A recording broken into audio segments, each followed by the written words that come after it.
¿Está lista, doña Margarita? En cuanto encienda la luz. Empezamos. Yo solo asentí.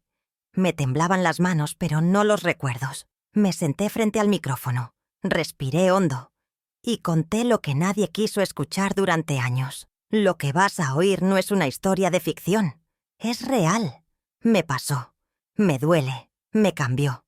Soy madre, fui esposa, fui abuela y también fui abandonada.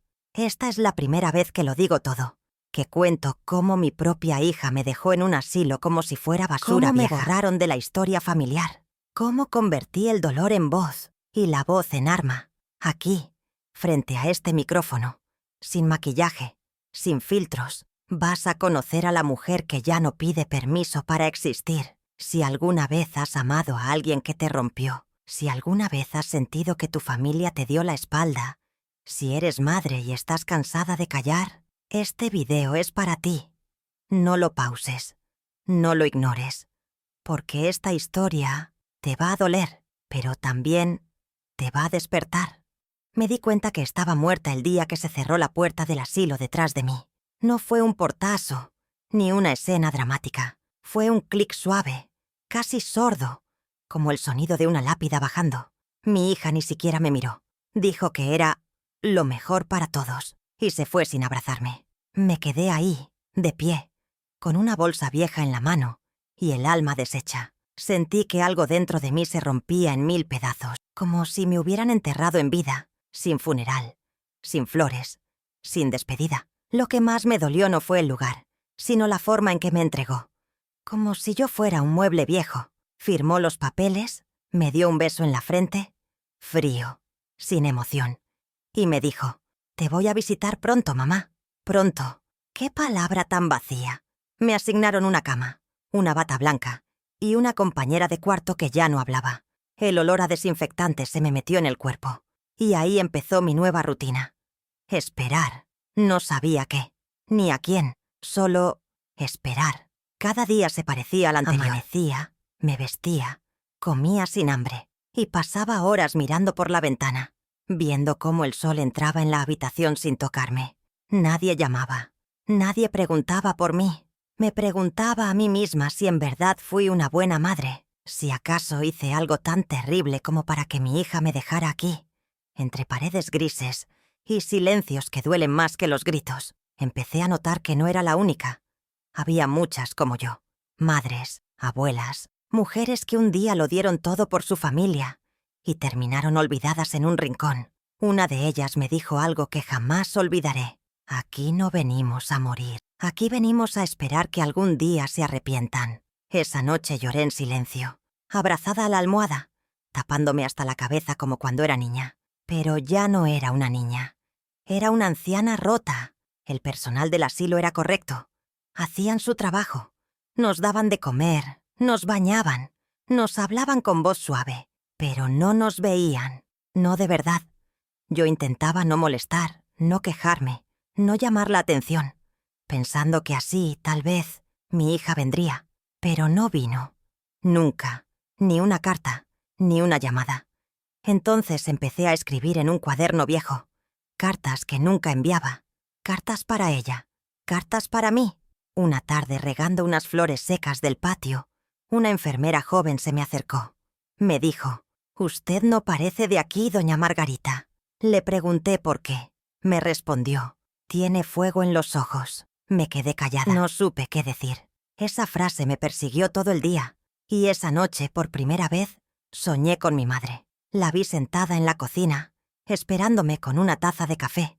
Me dijo: «No fue tu culpa, hija. Amaste demasiado». Al día siguiente me senté frente al espejo.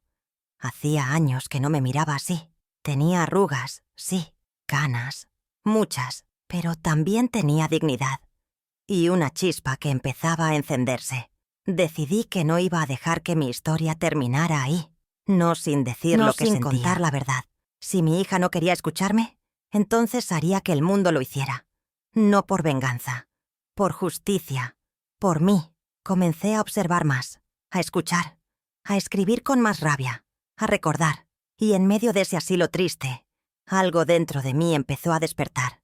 No sabía cómo, ni cuándo, ni con qué fuerza, pero lo sentía, como un volcán dormido, como una verdad que exige ser contada. Tenía miedo, sí, pero también tenía algo más valioso, una historia Un día que me necesitaba salir. Si algún día vuelve, no me encontrará destruida, me encontrará de pie, y si no vuelve, yo iré a buscarla. Pero ya no como una madre dolida, sino como una mujer que aprendió a no mendigar amor. Y desde ese momento, comencé a escribir mi nuevo capítulo, uno que aún no conocía, pero que ya estaba naciendo, porque cuando una madre es olvidada, puede hundirse en el silencio, o puede convertir ese silencio en un grito que el mundo no pueda ignorar. Los domingos eran los días más crueles, porque era el día de las visitas. Desde temprano, muchas de las señoras se arreglaban como si fueran a una fiesta.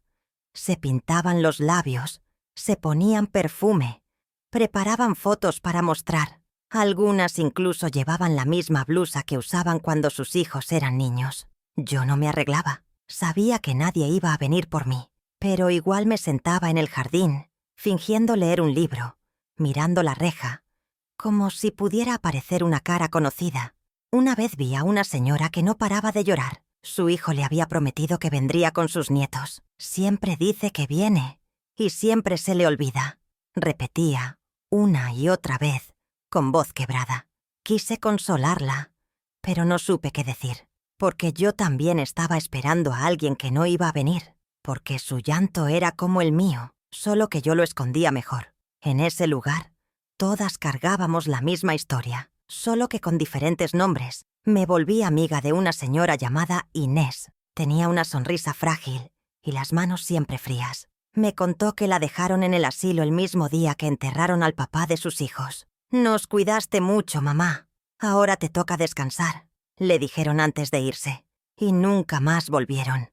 Me dolió oírla, porque era la misma excusa que me dio mi hija, que ya había hecho suficiente, que ahora era mi turno de descansar, como si envejecer fuera un castigo, como si el amor de madre tuviera fecha de vencimiento. Inés tenía una hija que de vez en cuando mandaba flores, pero nunca venía, y cada vez que llegaba el ramo, Inés sonreía con tristeza. «Por lo menos se acuerda», decía. Yo asentía, aunque sabía que eso no era recordar, era limpiar culpas a la distancia. Un ramo no abraza, un ramo no pregunta cómo dormiste, un ramo no dice «te extraño». Nos hacíamos compañía, caminábamos por el jardín, tejíamos en silencio, compartíamos historias que solo nosotras entendíamos. Un día, mientras tomábamos café, Inés me preguntó si yo todavía amaba a mi hija. Me quedé callada. No supe qué responder, porque el amor de madre es tan raro que sobrevive incluso al abandono. Pero algo en mí se había quebrado. No el amor, la ilusión. Esa noche, escribí en mi cuaderno: «A veces, amar a quien te rompe es una forma lenta de desaparecer». Y lloré, pero no como antes. Esta vez fue un llanto cansado, viejo, que ya no pedía nada. Una enfermera me entregó una caja con cosas que había dejado mi hija, un suéter que olía a casa, una foto de mis nietos y un frasco de perfume usado. Me aferré a esa caja como si fuera un tesoro, pero al día siguiente guardé todo en el fondo del armario, porque no quería vivir de recuerdos, quería vivir de verdades, y la verdad era que yo ya no cabía en su vida. Empecé a escribir cartas, pero no para ella, para mí. Cartas donde decía todo lo que sentía, mi rabia, mi tristeza, mi cansancio. Era como vomitar el veneno. Inés las leía y decía que escribía como una escritora de verdad. Yo reía. Nadie quiere leer la historia de una madre que fue olvidada. Pero eso no importaba, porque al escribir, por lo menos, me sentía viva. Un día llegó al asilo una voluntaria joven. Traía una tablet y nos quiso enseñar a hacer videollamadas. Nadie mostró mucho interés, pero algo dentro de mí se encendió. Pensé, si no me quiere escuchar, tal vez me escuche el mundo. Era una idea loca, pero esa noche no pude dormir. Me quedé mirando el techo, imaginando mi voz saliendo de esa pantalla, contando lo que nunca dije. Pasé varios días pensándolo. Tenía miedo. ¿Y si se burlaban? ¿Y si nadie lo veía? ¿Y si mi hija se enojaba? Pero Inés me miró a los ojos y me dijo: «Hazlo, Margarita. No por ella. Por ti. Para que te escuche el universo. Si es que tu hija ya no quiere hacerlo». Y en ese momento supe que no era solo una idea. Era una necesidad. Era mi derecho. Porque cuando la gente te borra de su historia, tú puedes rendirte. O puedes escribir la tuya con letras tan fuertes que nadie pueda ignorarlas jamás. La primera vez que vi la cámara encendida frente a mí, me temblaron las manos. No por miedo a la tecnología, sino por lo que iba a decir. Era como si todo lo que había callado durante años quisiera salir de golpe. Me senté derecha, con la bata blanca del asilo encima, el pelo recogido y los ojos ardiendo. No quería piedad, quería verdad. Y así, frente al lente, comencé a hablar, a contar mi historia, mi herida, mi grito ahogado. Me llamo Margarita, tengo 69 años, soy madre, soy abuela, y fui olvidada. Eso fue lo primero que dije. Y las palabras me salieron como un vómito del alma. Conté que me dejaron en un asilo sin avisar, que me dijeron que era por mi bien, pero yo sabía que era por comodidad, porque estorbaba, porque ya no era útil, porque mi presencia incomodaba a los nuevos invitados de la casa. Y así simplemente me borraron. Seguí hablando sin detenerme. Hablé de cómo me quitaron la casa, con la excusa de ponerla a nombre de alguien más para evitar problemas legales. Hablé de cómo me alejaron de mis nietos con frases disfrazadas de cariño. «Abuela necesita descansar. Hoy no podemos pasar. Hay mucho tráfico. Mejor que no los altere con tus cosas del pasado». Palabras bonitas con filo. Palabras que cortaban, pero yo no dije nada. Hasta ahora, conté cómo era vivir en el asilo. No para que me rescataran, para que supieran que no todo es tan limpio como se ve. Que hay camas vacías que nadie visita, mujeres que hablan solas porque ya nadie las escucha, que hay cumpleaños sin velas, Navidad sin abrazos y domingos sin familia, y que a veces uno se acostumbra a que no lo quieran, pero eso no significa que no duela.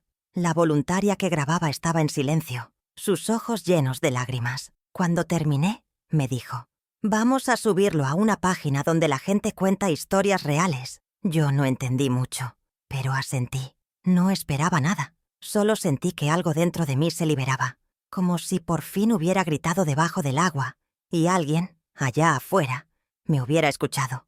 Los días pasaron. Volví a mi rutina. A los mismos pasillos, al mismo café sin azúcar, al mismo silencio. Pero algo cambió. Dentro de mí había una chispa nueva. Inés me lo dijo. «Tienes la mirada distinta». Lo sentía.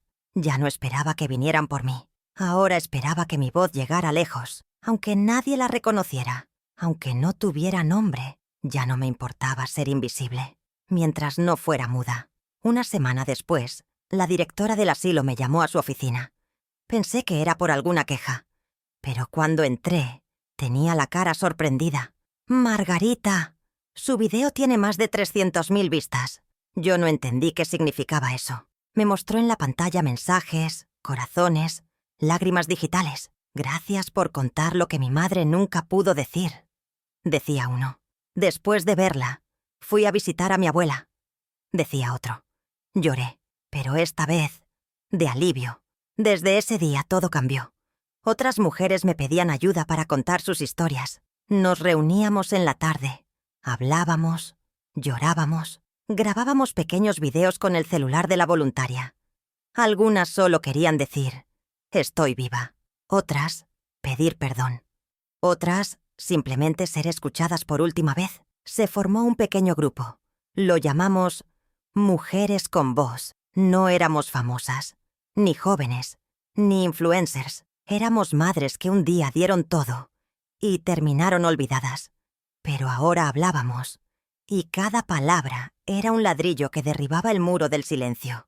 Yo no sabía si mi hija vería el video, pero ya no importaba, porque descubrí que mi voz no estaba muerta, estaba dormida, y ahora había despertado con fuerza. Porque a veces no necesitas que el mundo te abrace, solo necesitas que el mundo te escuche, y cuando lo hace, ya nadie puede callarte. Desde que el video se volvió viral, algo invisible empezó a cambiar en el asilo. Y dentro de mí, las enfermeras ya no me decían señora de la cama 7, sino doña Margarita. El personal me saludaba por mi nombre. Y aunque pareciera algo mínimo, para mí era enorme, porque recuperar tu nombre, después de sentirte un número, es volver a existir, volver a ocupar espacio, volver a ser alguien con historia.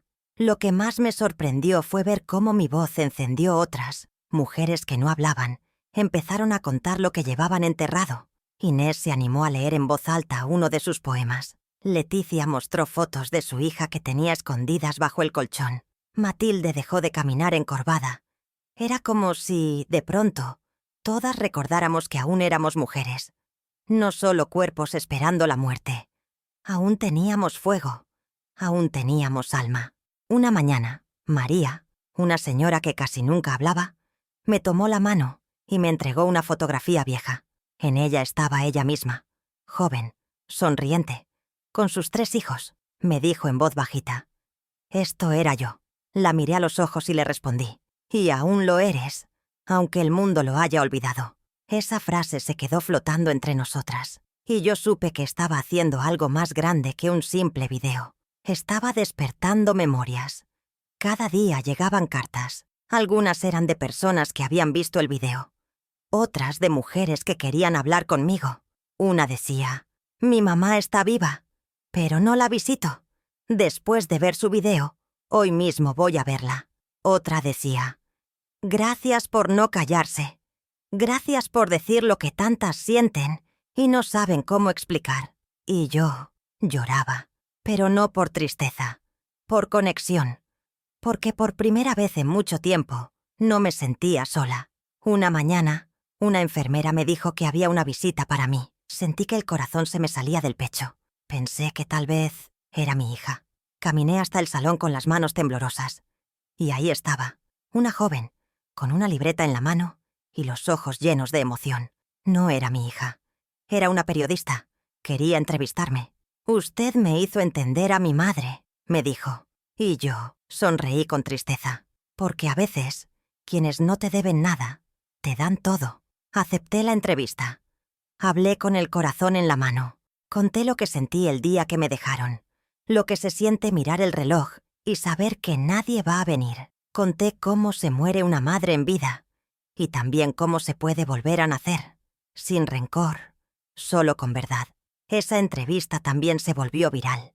Y con ella llegaron más ojos, más oídos, más abrazos digitales. Inés empezó a escribir poesía. Leticia pintaba retratos de mujeres con flores en la cabeza.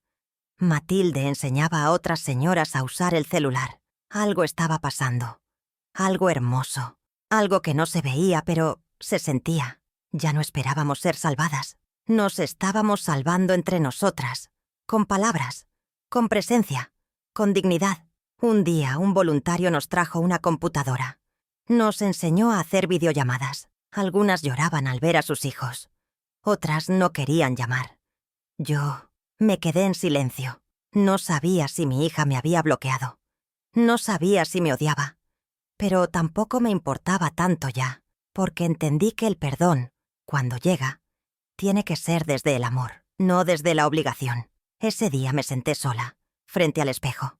Me miré. Tenía arrugas, sí, pero también tenía fuego en la mirada, el mismo que esa enfermera vio tiempo atrás. Y entendí algo. Yo ya no estaba esperando a que me amaran. Estaba empezando a amarme yo, a quererme sin permiso, a validarme sin aprobación, porque ya no quería volver a ser la mujer que se callaba todo por mantener la paz. Y esa noche, escribí en mi cuaderno. Hoy recuperé mi nombre. Hoy me llamo Margarita. Y esta historia apenas comienza. Nunca pensé que mi hija vería el video.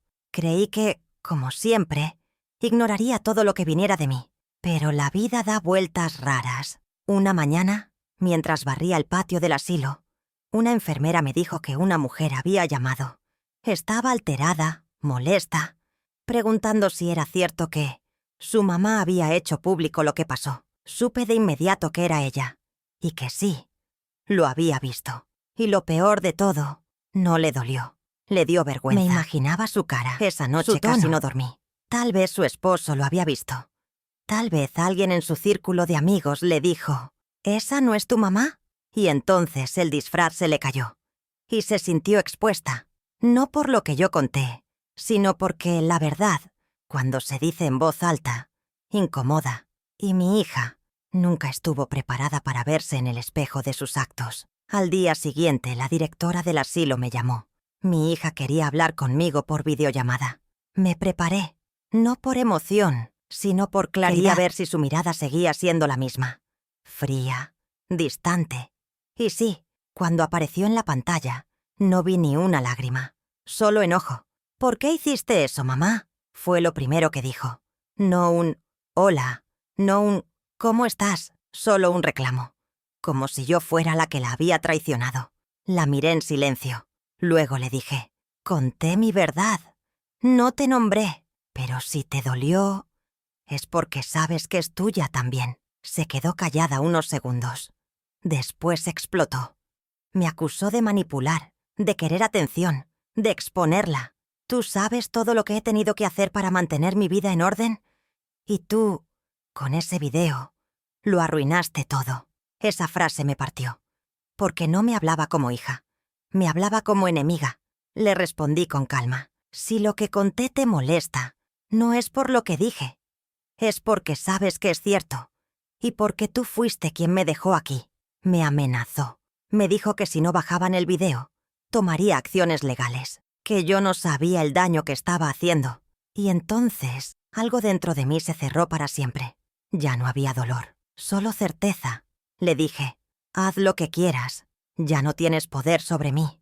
Y no necesito tu aprobación para contar lo que viví. Porque si tú no querías que el mundo lo supiera, entonces no lo hubieras hecho. Y colgué.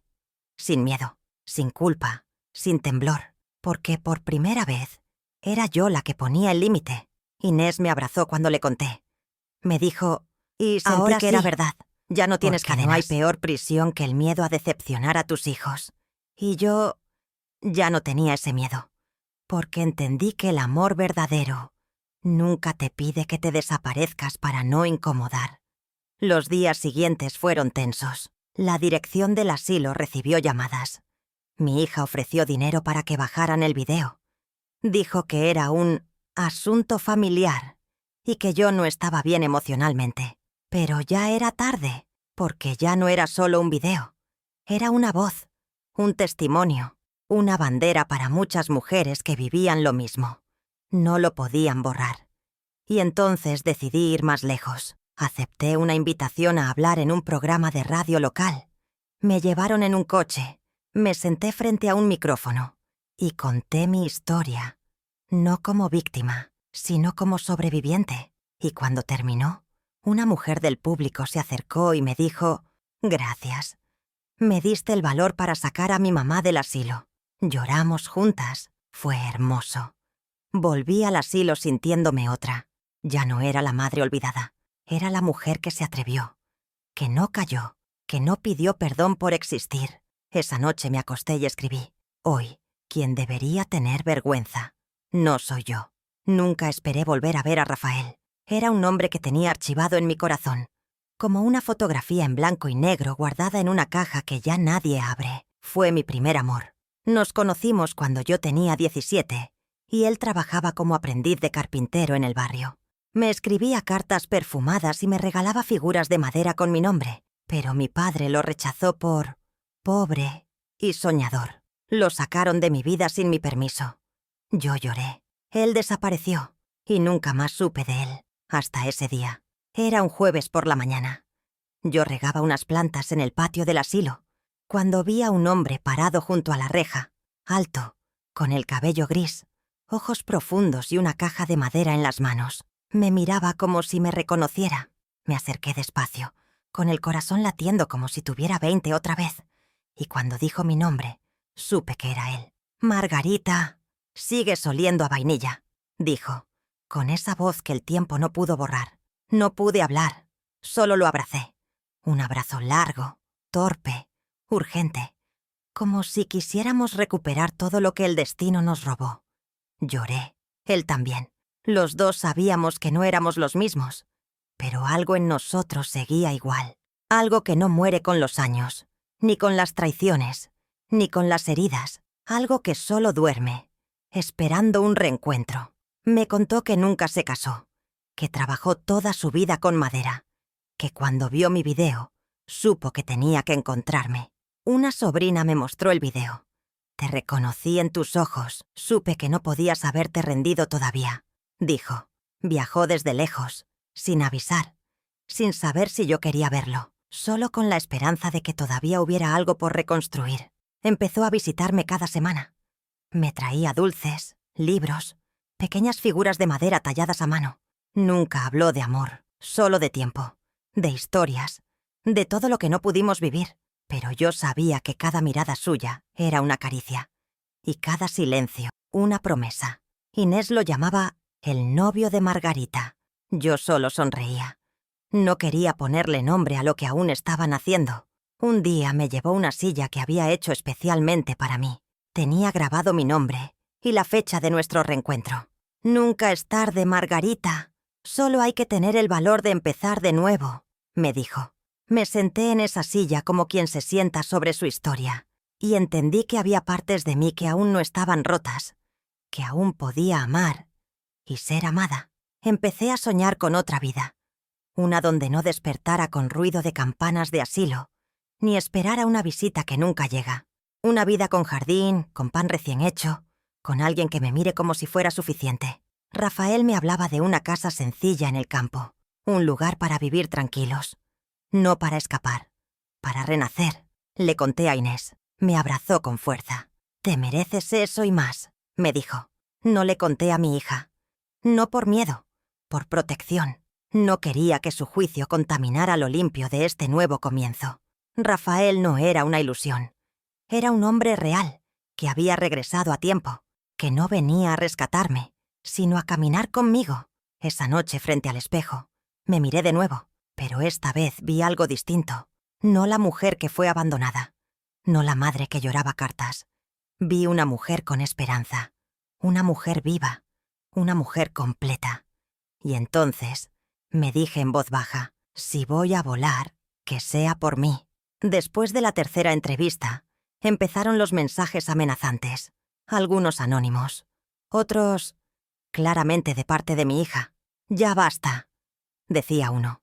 «Estás destruyendo nuestra reputación», decía otro. Y el que más me dolió. «Nadie te va a creer, vieja loca». Me costó respirar al leer eso. No porque dudara de mi verdad, sino porque venía de alguien que un día me dijo «mamá», con ternura.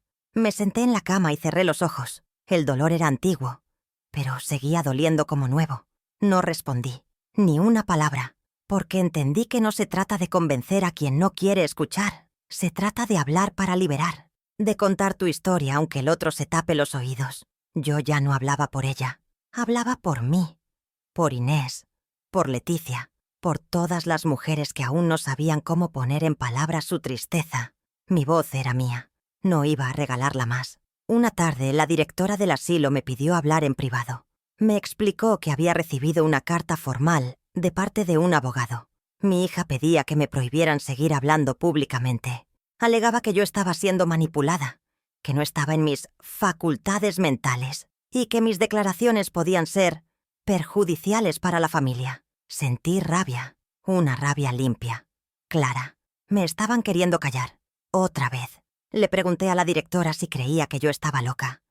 Me miró con ternura y me dijo: «Usted está más lúcida que todos nosotros juntos, doña Margarita».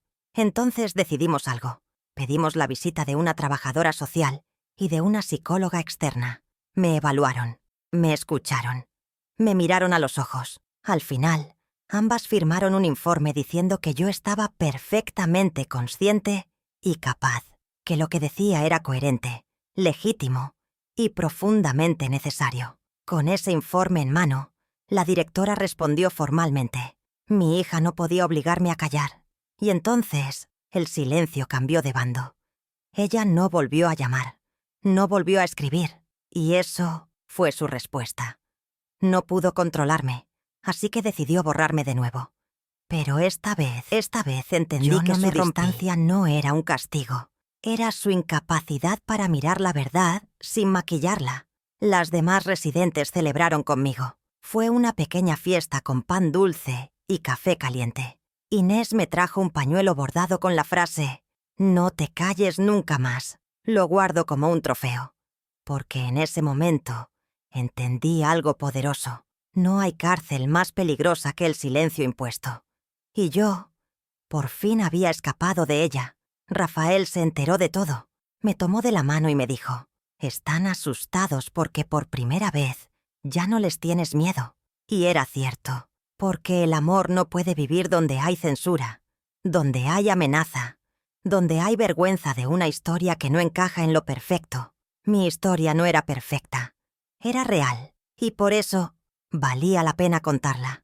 Esa misma semana me invitaron a un podcast, uno de esos donde la gente cuenta cosas que duelen, pero que sanan. Fui. Hablé frente a un micrófono redondo, con luces suaves y cámaras discretas.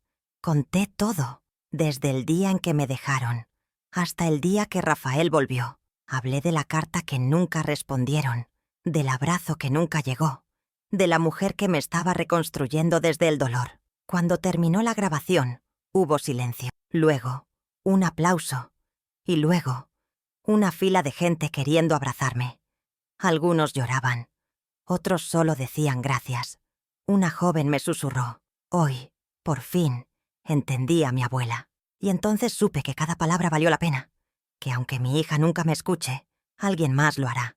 Y eso ya es suficiente. Esa noche, al volver al asilo, escribí en mi cuaderno.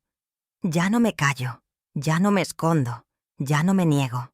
Soy mi historia, y la voy a contar completa. Después del podcast, me convertí en algo que nunca imaginé. Una voz para otras mujeres invisibles. Empezaron a llegar cartas al asilo, muchas más que antes. Algunas venían con dibujos, otras con fotos de madres, otras con historias escritas a mano que empezaban con «Yo también». Me sentaba en el jardín cada tarde, con Inés a un lado y Leticia bordando cerca, y leía en voz alta cada mensaje. Nos reíamos, llorábamos, nos abrazábamos. Era como si el mundo, por fin, estuviera respondiendo. Pero con esa visibilidad también llegaron los comentarios crueles. Gente diciendo que era una exagerada, que buscaba fama, que algo habré hecho para que la hija la dejara.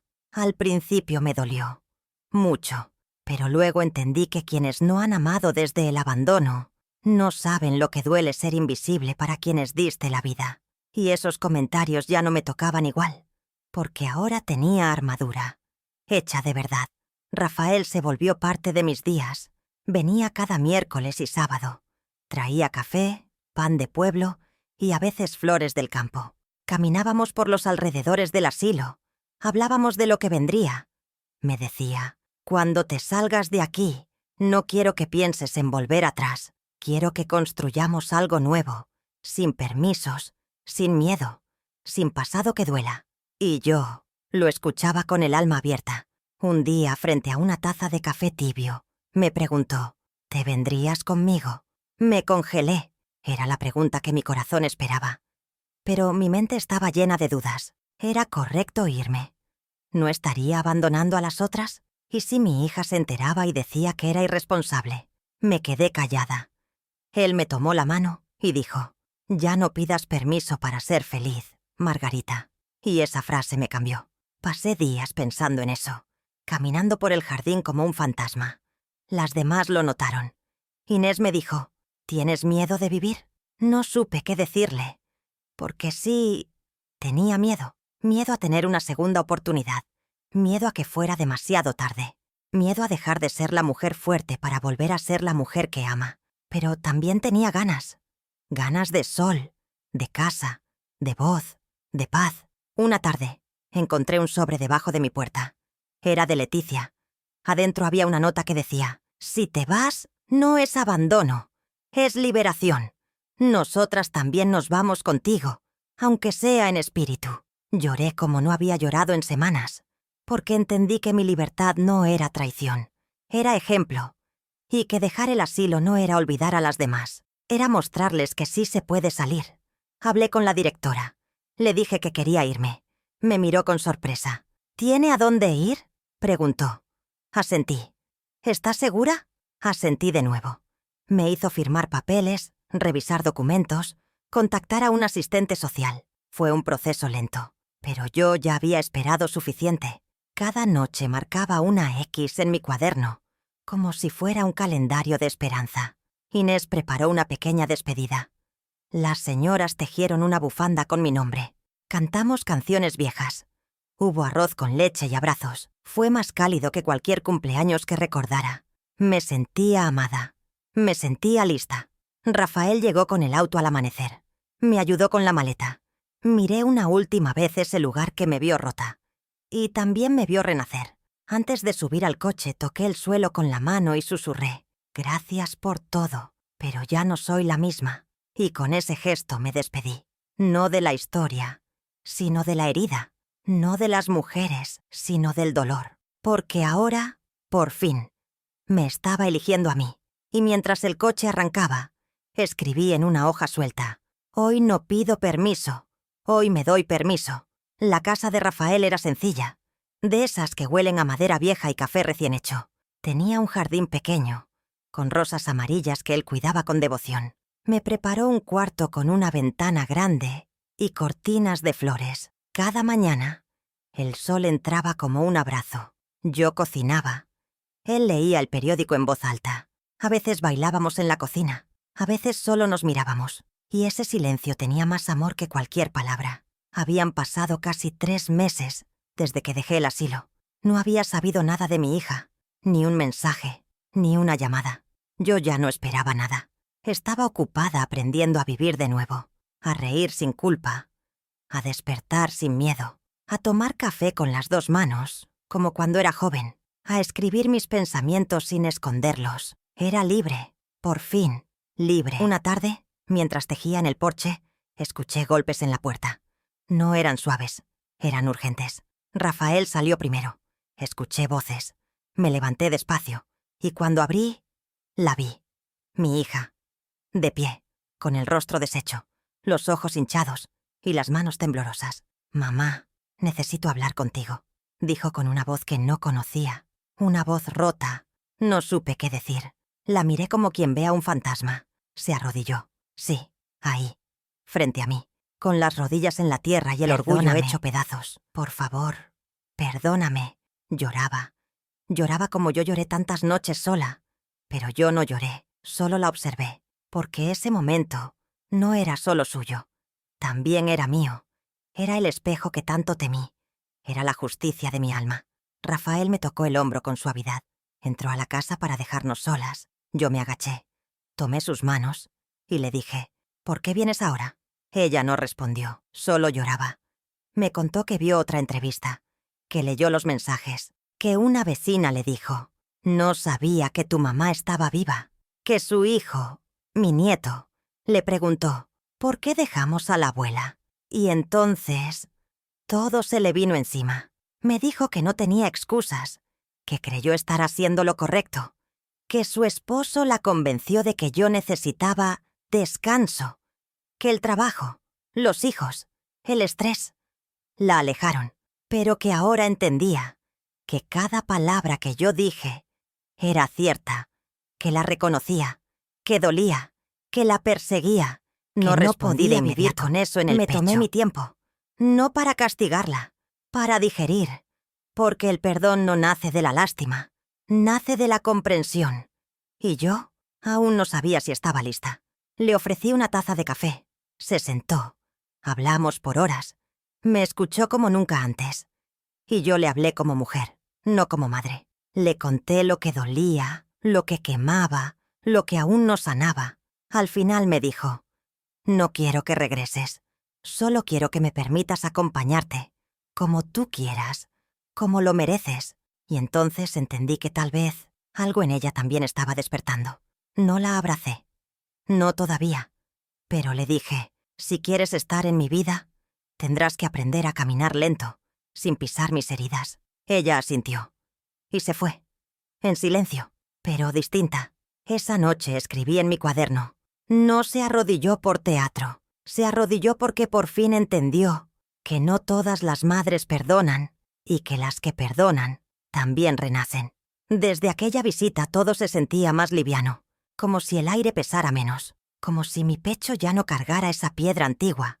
Mi hija no volvió de inmediato, pero mandaba cartas escritas con tinta temblorosa, con frases como «Estoy tratando» y «Gracias por hablarme desde el dolor y no desde el rencor».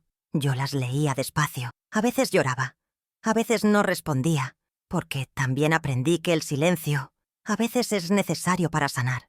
Rafael me observaba en esos días con la paciencia de quien espera una flor en invierno. No me presionaba. Me ofrecía café. Caminábamos entre los árboles. Hablábamos de libros, de canciones, de pan dulce y tardes lentas. Me decía, «Te ves distinta, Margarita». Y sí, ya no era la misma. Algo en mí se había endurecido, pero también algo se había abierto. No era más frágil, era más firme. Una tarde, Inés vino a visitarme. La trajeron en una silla de ruedas. Cuando la vi, lloré de emoción. Me abrazó y me dijo, «Lo lograste, hermana. Saliste del asilo y no te rompiste». Le mostré mi casa. Le enseñé la silla que Rafael me talló. Compartimos pan, historias y canciones. Hablamos de las otras, de Leticia, de Matilde, de aquellas que aún esperaban su voz, y prometí que no dejaría de hablar por ellas. Ese día entendí que mi historia no era solo mía, era colectiva, era un eco de muchas gargantas que fueron obligadas a callar, y que mientras yo tuviera vida, seguiría hablando. No desde el odio, desde la memoria, desde el amor que no se arrodilla más, desde la dignidad de una madre que sobrevivió al olvido. Me invitaron a más entrevistas, a podcasts, a programas de televisión, a espacios donde por fin nos escuchaban, y cada vez que hablaba, pensaba en mi madre, en su delantal lleno de harina, en sus manos ásperas y sus ojos sabios. Pensaba en todo lo que ella calló, en todo lo que yo rompí por ella, porque fui la voz que mi madre nunca tuvo. Mi hija me pidió vernos otra vez. A solas, acepté. Nos encontramos en un parque. Llevaba un vestido azul, el mismo que usaba cuando era niña. Me dijo que cada palabra mía la había sacudido, que tuvo que ir a terapia, que enfrentó a su esposo, que le dijo, «No vuelvas a hablar mal de mi madre». Me sorprendió, porque por primera vez no era una niña asustada. Era una mujer tomando responsabilidad. Caminamos juntas por 1 hora. Hablamos sin dramatismos, sin lágrimas forzadas, solo verdad. Al final, me pidió un abrazo. Dudé, pero lo di. Fue un abrazo corto, apretado, lleno de memoria. No borró nada, pero sembró algo nuevo. No perdoné todo, pero abrí una ventana, porque entendí que el perdón no es volver al pasado, es decidir cómo quieres vivir el presente.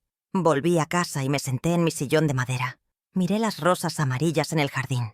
Rafael me sirvió té, y en ese silencio cálido, entendí que había llegado, no a una meta, a mí misma, al lugar donde no se pide nada, solo se respira, donde nadie donde te grita, uno simplemente te ignora. Y esa noche, al cerrar mi cuaderno, escribí, «Ya no soy la mujer que se fue al asilo. Esa murió. La que escribe nació después, y no se parece en nada a la otra». Un día desperté con el corazón liviano. No había nada en particular, ni visita programada, ni carta nueva, ni entrevista, solo el canto de los pájaros y el olor a pan tostado que Rafael preparaba en la cocina. Me senté frente al espejo, con el cabello suelto, y me sonreí. Por primera vez en años, me vi bonita. No por fuera, por dentro, porque la paz también se nota en la mirada. Rafael me abrazó por la espalda y me susurró, «Te ves feliz, Margarita». Y yo le respondí, «Creo que lo soy». Y no pensé que fuera posible después de todo, porque el dolor no desaparece, pero se acomoda, se vuelve cicatriz, se vuelve testimonio, se vuelve voz. Y yo había aprendido a vivir con él, sin que me comiera viva. Lo había convertido en algo útil. Un fin de semana mi nieto vino a visitarme, el más pequeño, el que apenas recordaba mi voz.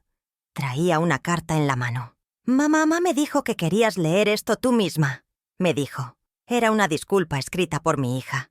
No de esas frías, protocolarias. Era sincera. Hablaba de su miedo, de su ceguera, de su silencio. Decía, si algún día decides volver a entrar en mi vida, estaré aquí. Pero si no, gracias por haber sido mi madre, incluso cuando no supe ser tu hija. No lloré, solo asentí y guardé la carta en mi cuaderno. No respondí de inmediato, porque el perdón no se escribe con rapidez, se respira, se mastica, se decide con el alma entera.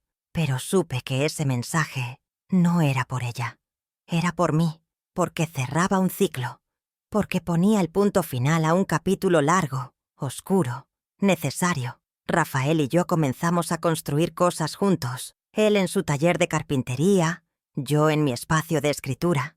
Hacíamos muebles y cuentos, bancas y cartas, sillas y poemas. Y en cada creación había una parte de lo que fuimos y una promesa de lo que podíamos ser. Vivíamos lento, sin urgencia, a veces con silencio, pero nunca con vacío. Me invitaron a dar una charla en una universidad, frente a jóvenes con ojos grandes y teléfonos encendidos. Hablé de mi historia, de lo que significa envejecer en una sociedad que te vuelve invisible, de cómo el abandono familiar no es un tema aislado, es una epidemia silenciosa. Hablé con firmeza, pero sin rabia, y al terminar, una estudiante me abrazó y dijo, «Voy a llamar a mi mamá hoy. Gracias por recordármelo». Empecé a ser llamada a espacios donde antes nadie escuchaba a mujeres como yo. Editoriales, congresos, campañas de sensibilización. No por fama, por justicia. Porque si nadie cuenta estas historias, se repiten. Y yo quería que la mía sirviera para romper ese ciclo, para encender alarmas, para abrir ojos. Un día Rafael me llevó al campo, a una casa que estaba arreglando. «Aquí quiero que pasemos los años que nos queden», dijo. Era pequeña pero luminosa, con olor a madera y a esperanza. Caminé por el corredor, toqué las paredes, cerré los ojos y sentí paz. Le respondí, «Sí, aquí puedo volver a florecer». Ese mismo día escribí mi última carta en el cuaderno. No era para mi hija, era para mí. Decía, «Gracias por no rendirte. Gracias por gritar cuando quisieron que callaras. Gracias por no morir en el asilo. Gracias por ser tuya antes que de nadie». Y cerré el cuaderno con una flor seca entre sus páginas, porque a veces las cosas que parecen muertas solo están esperando la primavera correcta. El día que decidí vender la casa donde crié a mi hija, no lo hice por coraje, lo hice por amor propio. Era una casa vieja, polvorienta, llena de ecos. Cada rincón tenía una memoria, un grito ahogado, una cena que terminó en llanto, una puerta cerrada tras una pelea. Ya no era hogar, era museo del abandono, y yo ya no quería vivir en el pasado. Así que fui. Caminé por última vez entre sus cuartos, toqué las paredes y me despedí. Mi hija me llamó cuando se enteró. Me preguntó si estaba segura. Le respondí, «Tú fuiste quien me cerró esa puerta. Ahora soy yo quien la vende». No hubo enojo en mi voz, solo firmeza. Ella no discutió. Me dijo, «Lo entiendo». Y supe que, por fin, empezaba a ver a la mujer detrás de la madre, a la humana, a la que también necesita sanar. Con el dinero de la venta compré parte del terreno junto a la casa de Rafael, un jardín más grande, un espacio para talleres, para encuentros de mujeres, para escribir en grupo, para sanar en comunidad. Lo llamé «Las que vuelven a florecer», porque eso éramos, mujeres que la vida arrancó de raíz, pero que se negaron a secarse para siempre. Inés vino a quedarse unos días, Leticia también. Cocinábamos juntas, cantábamos, llorábamos de vez en cuando, pero ya no por lo perdido. Llorábamos por lo que estábamos recuperando, por cada palabra dicha a tiempo, por cada «yo también» que recibíamos, porque entendimos que no habíamos sido débiles, solo fuimos demasiado fuertes por demasiado tiempo, y nadie lo notó. Me convertí en la mujer que necesitaba cuando tenía 40, cuando empecé a callarme, a esconder mi dolor, a aceptar migajas disfrazadas de amor. Ahora era mi mejor amiga, mi refugio, mi bandera. Ya no pedía aprobación, Ya no necesitaba permiso, ya no buscaba lugar en ninguna mesa. Yo construía mi propia mesa y la llenaba de flores, pan recién hecho y mujeres que ya no se avergonzaban de su historia. Un domingo por la tarde, mi hija vino con sus hijos. Traían pasteles, dibujos, abrazos. Nos sentamos bajo un árbol. No hablamos de lo que pasó. Hablamos de lo que estamos haciendo ahora. Ella me miró y dijo, «A veces me despierto y no puedo creer que hayas sido tú la que me dio la lección más grande de mi vida». Y yo le respondí, «No la di para enseñarte, la di para no morirme». Mi nieto mayor me pidió leer uno de mis textos en su escuela. Le dije que sí, y lo hizo. Dijo que su abuela había renacido de un abandono, que había alzado la voz por muchas otras, que era su heroína. Lloré, no de tristeza, de plenitud, porque me di cuenta que sí, todo ese dolor sirvió, todo ese silencio tuvo sentido. No me borraron, me reescribí. Esa noche Rafael y yo caminamos por el campo. La luna estaba llena, las luciérnagas bailaban, y le dije, si me muriera mañana, me iría en paz. Él me besó la frente y respondió, «Pero no te vas mañana. Mañana sembramos más flores». Y sonreí. Porque sí, aún había primavera por delante. Volví a abrir mi cuaderno una última vez. Escribí la última línea, con letra firme. Hoy, por fin, me elegí. Y no me voy por nadie. Me fui por mí. ¿Y tú? ¿A cuántas mujeres fuertes has hecho sentir que estorbaban? ¿Cuántas veces has confundido el silencio de tu madre con conformidad, cuando en realidad era dolor disfrazado? Esta historia no es solo la de Margarita, es la historia de miles, de las que criaron, cuidaron, renunciaron y terminaron olvidadas por los mismos que juraron amarlas. Que sirva como advertencia, como espejo, como grito, porque el abandono también se hereda. Y el perdón no siempre llega a tiempo. Antes de que sea tarde, llama a tu madre. Escucha a tu abuela. Honra a las que estuvieron antes que tú.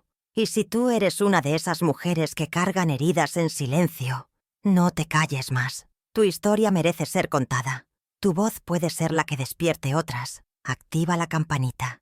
Suscríbete al canal y comparte este video con todas esas mujeres que necesitan recordar que aún florecen, que aún valen y que nunca, nunca es tarde para renacer.